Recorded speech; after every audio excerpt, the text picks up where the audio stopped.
Seja muito bem-vindo a mais um Economia Dia a Dia. Nesse segundo programa da série, vamos continuar mostrando tudo o que aconteceu no último evento Economia e Debate. Não sai daí! E nós vamos discutir a questão do novo arcabouço fiscal. A gente tem que, ambos os economistas, eles têm conhecimento profundo nessa área e têm algumas ideias para aprimorar o atual arcabouço fiscal. Passa a palavra já para o Igor Rocha. Por favor, Igor. Cumprimentar aqui o público presente, cumprimentar também o professor Lacerda pelo convite. O professor Lacerda, que é um grande amigo de bastante tempo. Meu amigo Felipe Salto. Cumprimentar também o Fernando, cumprimentar também a Ediana, cumprimentar o Paulo, cumprimentar todos que estão aqui presentes para esse debate, que eu acho, sem sombra de dúvida que é fundamental para, de uma forma conjunta, a gente conseguir uma reflexão sobre as saídas para a retomada do crescimento do país.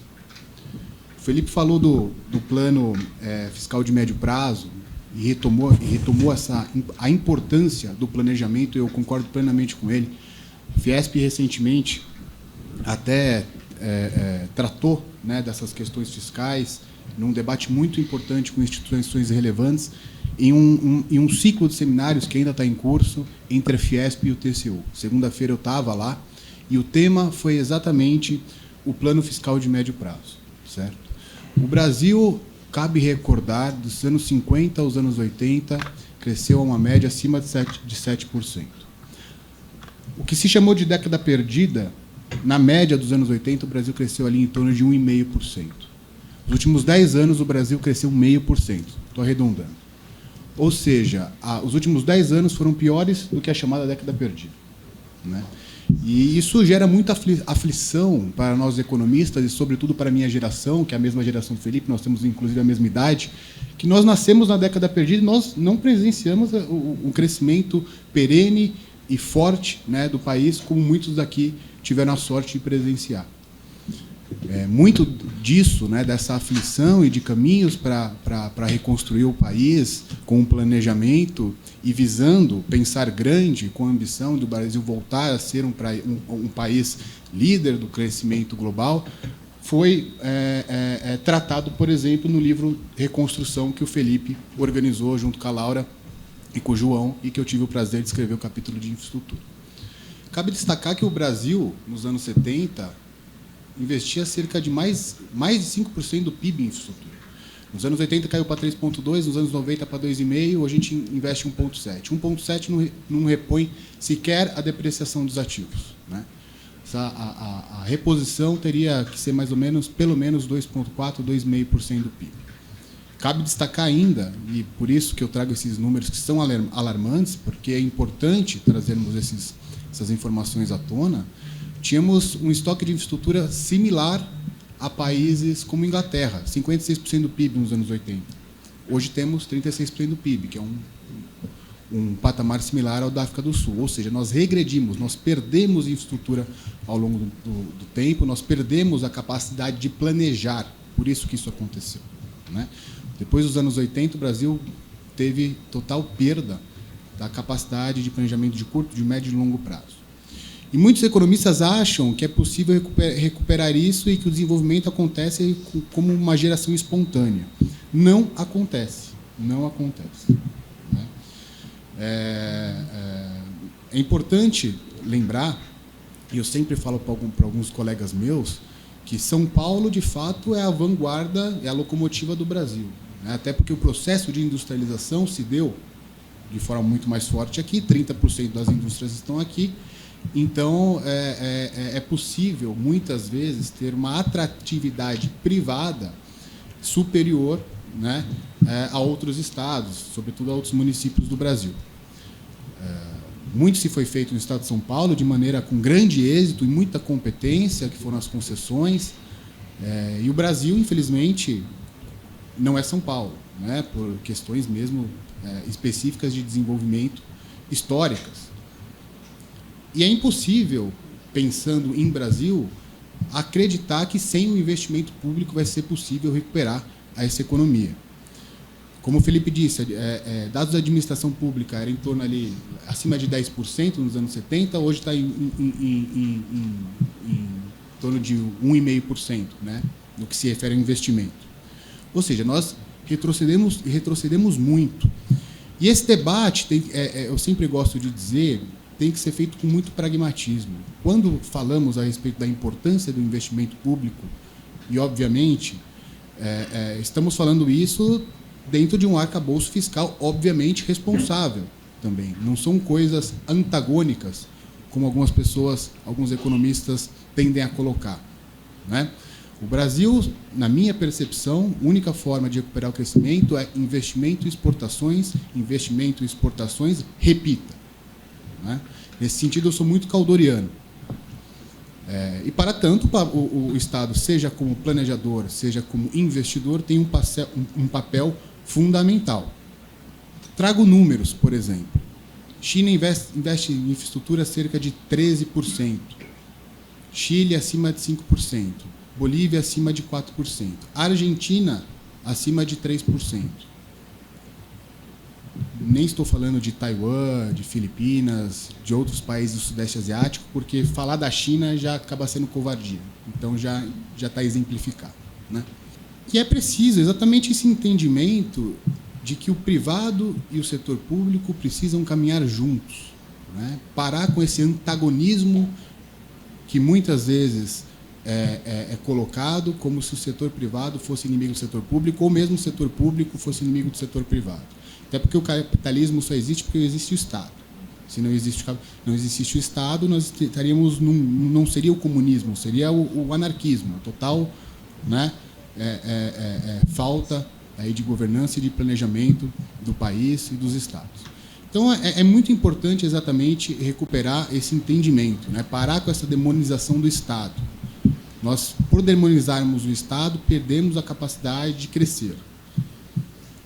Um outro ponto que é fundamental é entender o porquê que, né, desde a Constituição de 88, diversos instrumentos foram criados, LOA, PPA, Lei de Diretriz Orçamentária, e todos esses instrumentos não foram capazes de organizar, né, a gestão pública, o planejamento de forma adequada. Nesse sentido, eu sou muito crítico ao arcabouço fiscal que foi implementado, né, do teto dos gastos. Não por acreditar que o fiscal deva ser uma panaceia, de forma nenhuma. Eu acho que o fiscal é fundamental, é um pilar fundamental para o desenvolvimento e o crescimento do país. Mas eu sou muito crítico do ajuste, né, que é feito em cima do investimento público, que eu já falei aqui longamente, e, né, a ausência de um ajuste efetivo nos gastos correntes. Ou seja, o ajuste acabou sendo no discricionário, que é o investimento público, e os gastos correntes continuaram da forma, na minha visão, inadequada. É preciso rever isso. Há diversos trabalhos que já mostram, né, a necessidade de revisão desse regime fiscal. Basta ver o próprio trabalho do Felipe, do Teto 2.0, o trabalho do Daniel Cury, do Bijos, o trabalho do Tinoco com o Fábio Jambiagi, o trabalho do Fábio Jambiagi mais recente com o Manuel Pires. E se a gente colocar aí uma análise de uma ótica de uma governança, né, qual que seria a governança adequada, nós temos ainda também os trabalhos do André Lara Rezende, que faz a reflexão sobre uma criação de uma agência pró-investimento, uma agência que trataria da adequada governança dos investimentos. A minha percepção é que o teto dos gastos, ele, às vezes as pessoas não querem dizer isso, mas ele já virou, né, um animal estranho. A emenda 109, né, emergencial, a emenda 103 dos precatórios, a emenda 114 do reajuste do teto, acabou totalmente deixando ele de maneira muito torta. Então, acreditar que já não dava certo, vai dar certo, ainda mais com o que aconteceu nos desdobramentos recentes, eu tendo a ser muito crítico quanto a isso. Então, o planejamento fiscal de médio prazo que o Felipe tratou e as spending reviews, que é o concurso, né, da fronteira do que tem sido tratado e recomendado pelos organismos internacionais, como o FMI, como o OCDE. Inclusive, trouxemos o FMI, trouxemos a OCDE nesse debate que tivemos com o TCU, né, nesse ciclo de seminários do TCU, e os especialistas trouxeram exatamente essa visão que o Felipe colocou, né? O plano fiscal de médio prazo e as spending reviews para, recorrentemente, anualmente, acompanhar ali a execução adequada do orçamento. Então, seguir as melhores práticas, eu acho que é o caminho. O Brasil não tem seguido as melhores práticas, né, nas últimas 3 décadas.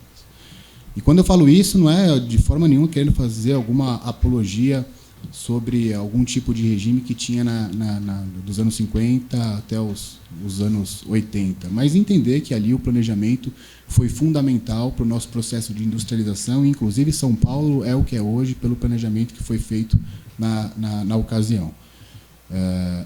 Outros países conseguiram continuar com esse planejamento. O Sudeste Asiático é muito claro com seus planos quinquenais, a China foi muito clara com seus planos quinquenais, e como que o planejamento bem articulado foi fundamental para o desenvolvimento desses países, né? O papel do Estado foi fundamental para o desenvolvimento dos países. Ali nada aconteceu como uma geração espontânea, é importante destacar.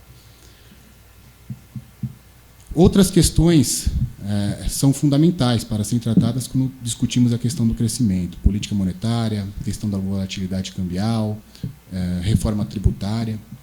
Mas, obviamente, que todas essas questões estão diretas, né, ou indiretas relacionadas ao planejamento do Estado. Eu fico por aqui, porque eu acho que até acabei me alongando, e volto a palavra para a moderação da mesa. Obrigado. Queria que você falasse um pouco sobre essa iniciativa do Confecom de organizar esse debate. O que você achou do dia de hoje desse encontro?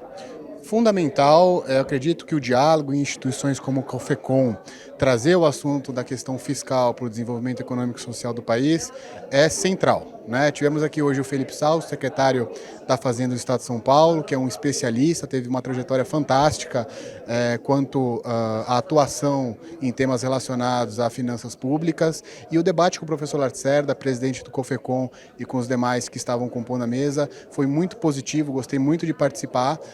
Fazer essa reflexão é importante, o pluralismo é muito importante, a forma de fazer essa reflexão conjunta, sem sombra de dúvida, é central para a gente ter uma saída construtiva aí para essas dificuldades que se impõem no país. A proposta de hoje foi debater a criação de um novo arcabouço fiscal. Você, como economista-chefe da Fiesp, fala para a gente como que é visto isso lá dentro da Fiesp e qual é a importância disso para o desenvolvimento da indústria do país como um todo. Olha, dentro da Fiesp, essa é uma discussão que está em curso, né? Então eu não posso ser de forma nenhuma taxativo sobre algo que tenha sido já deliberado e sobre como que deveria ser essa regra fiscal. Há algumas diretrizes que são postas, né, nos debates que temos internamente, como, por exemplo, a importância do investimento público. Certo? Mas, obviamente, dentro de um arcabouço de solidez fiscal, de responsabilidade fiscal. Falar de investimento público não se trata de antagonizar com a solidez fiscal, com a perenidade das contas públicas. Se refere, sim, a poder fazer isso com responsabilidade, com uma adequada governança, que vise, obviamente, cobrir os gargalos, quando fazemos a reflexão, por exemplo, no setor de infraestrutura, que são enormes, né? Tanto você quanto o Felipe falaram bastante da importância do setor privado trabalhar em conjunto com o setor público para o desenvolvimento não só da questão fiscal, mas para o crescimento do país como um todo, né? Como que é possível a gente fazer isso, como vocês mesmos falaram aqui, evitando antagonismos, evitando ideologias? Como a gente consegue trabalhar dessa forma? Olha, é um trabalho educativo, eu diria, né?